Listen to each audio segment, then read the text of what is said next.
പൊതുവെ ഇസ്രായേലുമായി ബന്ധപ്പെട്ടുകൊണ്ട് നമ്മൾ കേൾക്കുന്ന ഒരു തീവ്രവാദം എന്ന് പറയുന്നത് ഇസ്ലാമിക തീവ്രവാദം എന്നുള്ളതാണ്. ഹമാസുമായി ബന്ധപ്പെട്ടിട്ടൊക്കെ അതല്ലെങ്കിൽ പാലസ്തീനുമായി ബന്ധപ്പെട്ടിട്ടൊക്കെ പ്രതിദിനം എന്നോണം നമുക്ക് വാർത്താ മാധ്യമങ്ങളിലെല്ലാം ഈ ഇസ്രായേലുമായി ബന്ധപ്പെട്ടുകൊണ്ട് ഇസ്ലാമിക തീവ്രവാദം എന്ന ഒരു വാക്ക് നമുക്ക് എപ്പോഴും ഇങ്ങനെ കേൾക്കാൻ കഴിയും.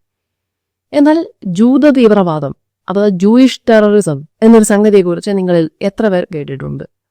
ഇത് യഥാർത്ഥത്തിൽ ഇസ്രായേലിന്റെ ഐക്യത്തിനുള്ള, ഇസ്രായേൽ എന്ന് പറയുന്ന രാജ്യത്തിന്റെ ഒരു നിലനിൽപ്പിന് തന്നെ ഭീഷണിയായിക്കൊണ്ടിരിക്കുന്ന ഒരു സംഗതിയാണ് ഈ ജൂയിഷ് ടെററിസം അഥവാ ജൂത തീവ്രവാദം. ഈ കഴിഞ്ഞ ദിവസം, അതായത് ജൂൺ 29 വെസ്റ്റ് ബാങ്കിൽ ഒരു സൈനിക കേന്ദ്രത്തിന് നേരെ ഈ ജൂത തീവ്രവാദികളുടെ ഒരു ആക്രമണമുണ്ടായി. ഈ ജൂത തീവ്രവാദികൾ എന്ന് വിളിക്കുന്നത് ഫാർ റൈറ്റ് ജൂത കുടിയേറ്റക്കാരെയാണ്. അവർക്ക് ചില ഗ്രൂപ്പുകളും അത്തരത്തിൽ ആക്രമണം നടത്തുന്നതിനുള്ള സംഘടിതമായ ചില ഒരു പരിപാടികളൊക്കെ അവർക്കുണ്ട്. ഇത് സംബന്ധിച്ച് പൊതുവെ നമ്മുടെ നാട്ടിലെ മാധ്യമങ്ങളൊന്നും തന്നെ റിപ്പോർട്ട് ചെയ്യാറില്ല. എന്തായാലും ജൂൺ 29 വെസ്റ്റ് ബാങ്കിൽ നടന്ന ആക്രമണത്തെക്കുറിച്ച് തന്നെ നമുക്ക് പരിശോധിക്കാം. അവിടെ എന്താണ് ഉണ്ടായത്? അവിടെയുള്ള ജൂത താമസക്കാർക്ക് സുരക്ഷ നൽകുന്നതിനായി ലക്ഷക്കണക്കിന് ഷെക്കലുകൾ മുതൽ മുടക്കി അവിടെ ഒരു സൈനിക കേന്ദ്രം നിർമ്മിച്ചിരുന്നു. പ്രധാനമായും അതൊരു നിരീക്ഷണ കേന്ദ്രമായിരുന്നു. അതിൽ ക്യാമറകളും ഈ തീവ്രവാദം തടയാനുള്ള സംവിധാനങ്ങളും ഒക്കെ ഉൾപ്പെട്ടിരുന്നു. അവിടെയാണ് ഇവർ കയറി തീ വെച്ചിരിക്കുന്നത്. ഇത് ആ കേന്ദ്രത്തിന്റെ തന്നെ പ്രവർത്തനക്ഷമതയെ ബാധിച്ചിട്ടുണ്ട്. ഇത്രയധികം പണം മുടക്കി നിർമ്മിച്ച ആ കേന്ദ്രം ഏതാണ്ട് പ്രവർത്തനക്ഷമമാകാത്ത, ഇനി ഉപയോഗിക്കാൻ പറ്റാത്ത അവസ്ഥയിലേക്ക് മാറി എന്നൊക്കെയാണ് റിപ്പോർട്ടുകൾ വരുന്നത്. എന്തായാലും അത് സംബന്ധിച്ച് സ്ഥിരീകരണമൊന്നും ഉണ്ടായിട്ടില്ല. എന്നാലും അവിടെ ആക്രമണം നടന്നത് സംബന്ധിച്ച് കൃത്യമായ സ്ഥിരീകരണം ഉണ്ടായിട്ടുണ്ട്. ഇസ്രായേൽ പ്രധാനമന്ത്രി ബെഞ്ചമിൻ നെതന്യാഹു ഈ സംഭവത്തെ അപലപിച്ചിട്ടുണ്ട്. ഒരു സംസ്കാരമുള്ള രാജ്യത്തിനും സൈനിക കേന്ദ്രം കത്തിക്കുക, അതല്ലെങ്കിൽ അവരുടെ IDFന്റെ സ്വത്തുക്കൾ നശിപ്പിക്കുക, സുരക്ഷാ ഉദ്യോഗസ്ഥർക്കെതിരെ ആക്രമണം നടത്തുക തുടങ്ങിയ അക്രമപരവും അരാജകത്വപരവുമായ പ്രവർത്തികളെ സഹിക്കാൻ കഴിയില്ല എന്നാണ് നെതന്യാഹു ഈ വിഷയത്തിൽ പ്രതികരിച്ചിരിക്കുന്നത്. എന്തായാലും ഈ വിഷയത്തിൽ കുറ്റവാളികൾക്കെതിരെ കർശനമായ നടപടിയെടുക്കാനും നെതന്യാഹു ആവശ്യപ്പെട്ടിട്ടുണ്ട്. ഇത് ഈ ജൂത തീവ്രവാദം അല്ലെങ്കിൽ ഈ ഒരു ഇത്തരം ആക്രമണങ്ങൾ ഒരു പുതിയ സംഗതിയല്ല. ഇതിന് ചരിത്രപരമായി തന്നെ ഏതാണ്ട് 20-ാം നൂറ്റാണ്ടിന്റെ തുടക്കം മുതൽ തന്നെ ഇതിന്റെ വേരുകൾ നമുക്ക് കാണാൻ കഴിയും.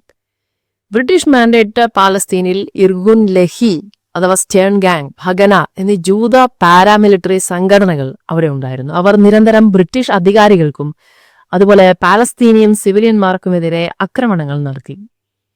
1946 ഇർഗുൻ നടത്തിയ കിങ് ഡേവിഡ് ഹോട്ടൽ ബോംബാക്രമണവും അതുപോലെ 1948 ലഹി നടത്തിയ UN മീഡിയേറ്റർ കൗൺഫോർ ബെർണോഡിന്റെ വധവും പ്രസിദ്ധമാണ്.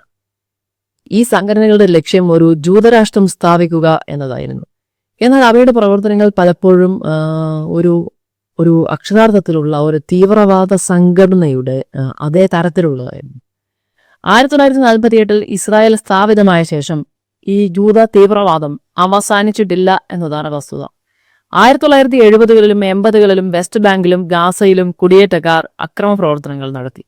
ഈ കാലഘട്ടത്തിൽ ചില തീവ്രവാദി ഗ്രൂപ്പുകൾ പാലസ്തീനിയന്മാർക്കെതിരെ മാത്രമല്ല ഇസ്രായേലിലെ രാഷ്ട്രീയ പ്രവർത്തകർക്കെതിരെയും ആക്രമണങ്ങൾ നടത്തി. 1995 അന്നത്തെ പ്രധാനമന്ത്രി യിത്സാക് റാബിന്റെ വധം ഒരു ജൂത തീവ്രവാദിയായ യിഗാൽ അമീറാണ് നടത്തിയത്. ഇസ്രായേലിന്റെ ആഭ്യന്തര സുരക്ഷയെ തന്നെ ഞെട്ടിച്ച ഒരു സംഭവമായിരുന്നു ഇത്.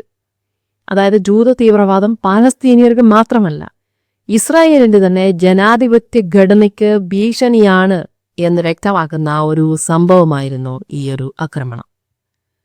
ഇനിയിപ്പോൾ 2025 വരുമ്പോൾ വെസ്റ്റ് ബാങ്കിൽ ഫാർ റൈറ്റ് ജൂത കുടിയേറ്റ സംഘടനക്കാരുടെ ഒരു അനുകൂലികളുടെ ആക്രമണം വർദ്ധിച്ചു വരുന്നു എന്നതാണ് കാണാൻ കഴിയുക. 2023 ഒക്ടോബർ 7 ഹമാസ് നടത്തിയ ആക്രമണത്തിന് ശേഷം വെസ്റ്റ് ബാങ്കിൽ കുടിയേറ്റക്കാരുടെ ഭാഗത്തു നിന്നും, അതായത് ഫാർ റൈറ്റ് ജൂതരുടെ ഭാഗത്തു നിന്നും ആക്രമണങ്ങൾ ഗണ്യമായി വർദ്ധിച്ചു എന്നാണ് കണക്കുകൾ പറയുന്നത്. UN ഡാറ്റ പ്രകാരം 2023 ആദ്യ പകുതിയിൽ 561 കുടിയേറ്റ ആക്രമണങ്ങളാണ് റിപ്പോർട്ട് ചെയ്യപ്പെട്ടത്.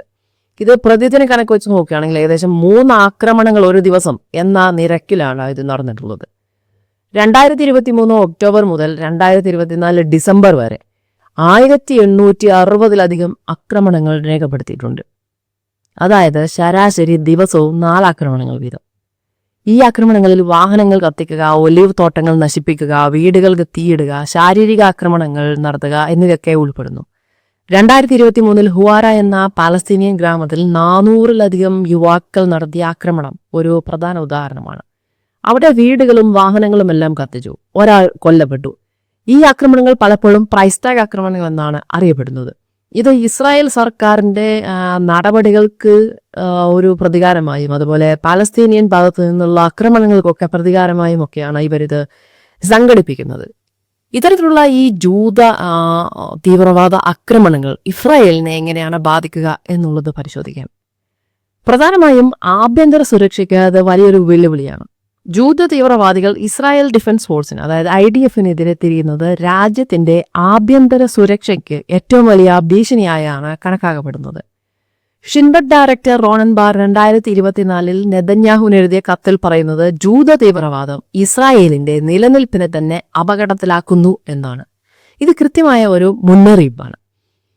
ഈ ആക്രമണങ്ങൾ അന്താരാഷ്ട്ര തലത്തിൽ ഒരു രാജ്യം എന്നുള്ള നിലയിൽ അല്ലെങ്കിൽ ഒരു ശക്തമായ രാജ്യം എന്ന നിലയിൽ നിലനിൽക്കുന്ന ഇസ്രായേലിന്റെ ഒരു പ്രതിച്ഛായക്ക് തന്നെ വലിയ കളങ്കമുണ്ടാക്കുന്നവയാണ്. മറ്റൊന്ന് പാലസ്തീനിയൻ ജനതയോടുള്ള നയമാണ്. ഈ ആക്രമണങ്ങൾ പാലസ്തീനിയൻ തീവ്രവാദത്തെ അക്ഷരാർത്ഥത്തിൽ പ്രോത്സാഹിപ്പിക്കുകയാണ് ചെയ്യുന്നത്. ഇസ്രായേലിന്റെ സുരക്ഷാ ശക്തികളുടെ ശ്രദ്ധ തിരിക്കുകയും ഇത് ഇസ്രായേൽ പാലസ്തീൻ യുദ്ധമാണെങ്കിലും സമാധാന പ്രക്രിയയാണെങ്കിലും അവയെല്ലാം കൂടുതൽ സങ്കീർണമാക്കുകയും ചെയ്യുന്നു. മറ്റൊരു വിഷയം ഈ രാഷ്ട്രീയ സ്ഥിരതയുമായി ബന്ധപ്പെട്ടതാണ്. നെതന്യാഹുവിന്റെ സർക്കാരിൽ ഫാർ റൈറ്റ് നേതാക്കളായ ഇറ്റാമർ ബെൻ ഗിർ, ബെസലൻ സ്ട്രിമോവിച്ച് എന്നിവർ ഉൾപ്പെടുന്നു. ഇവർ കുടിയേറ്റാക്രമണത്തെ പലപ്പോഴും പിന്തുണയ്ക്കുന്ന നിലപാടുകളാണ് സ്വീകരിക്കുന്നത്. ഇത് അക്ഷരാർത്ഥത്തിൽ നെതന്യാഹുവിന്റെ രാഷ്ട്രീയ സഖ്യത്തെ ദുർബലമാക്കുകയാണ്. അതായത് ഒരു രാജ്യം എന്ന നിലയിൽ, ഒരു രാജ്യത്തലവൻ എന്ന നിലയിൽ നെതന്യാഹുവിന് ഇത്തരം തീവ്രവാദികൾക്കെതിരായി ശക്തമായ നിലപാടുകൾ എടുക്കാൻ സാധിക്കാതെ വരുന്നു എന്ന വിമർശനവും അവിടെ ഉയരുന്നുണ്ട്.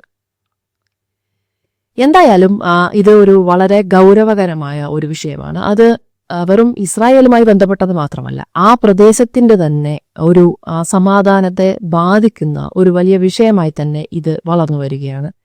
മറ്റൊരു രീതിയിൽ നോക്കുകയാണെങ്കിൽ ഒരു രാജ്യം എന്ന നിലയിൽ ഇസ്രായേലിനെയും ഇസ്രായേൽ നിലനിൽക്കുന്ന ജനാധിപത്യത്തിനെയും എല്ലാം വെല്ലുവിളിക്കുന്ന ഒരു രീതിയിലാണ് ഇവർ നീങ്ങുന്നത്. ഇവരെ എങ്ങനെ കൈകാര്യം ചെയ്യും എന്നുള്ളതും ഇസ്രായേലിന്റെ വരും ദിനങ്ങളിലുള്ള ഒരു രാജ്യമെന്ന നിലയിൽ അതിന്റെ ഭാവിയെ നിർണ്ണയിക്കുന്ന ഒരു ഘടകമായി തന്നെ മാറും. ഈ വീഡിയോ നിങ്ങൾക്ക് ഇഷ്ടപ്പെട്ടെങ്കിൽ ലൈക്ക് ചെയ്യാനും ഷെയർ ചെയ്യാനും ഒപ്പം ഞങ്ങളുടെ ചാനൽ സബ്സ്ക്രൈബ് ചെയ്യാനും മറക്കരുത്. ഈ വീഡിയോ സംബന്ധിച്ച നിങ്ങളുടെ അഭിപ്രായങ്ങൾ കമന്റായി രേഖപ്പെടുത്തുക. വാർത്താ നെക്സ്റ്റിന്റെ എല്ലാ വീഡിയോയും മറക്കാതെ കാണാൻ നിങ്ങൾ ശ്രദ്ധിക്കുമല്ലോ.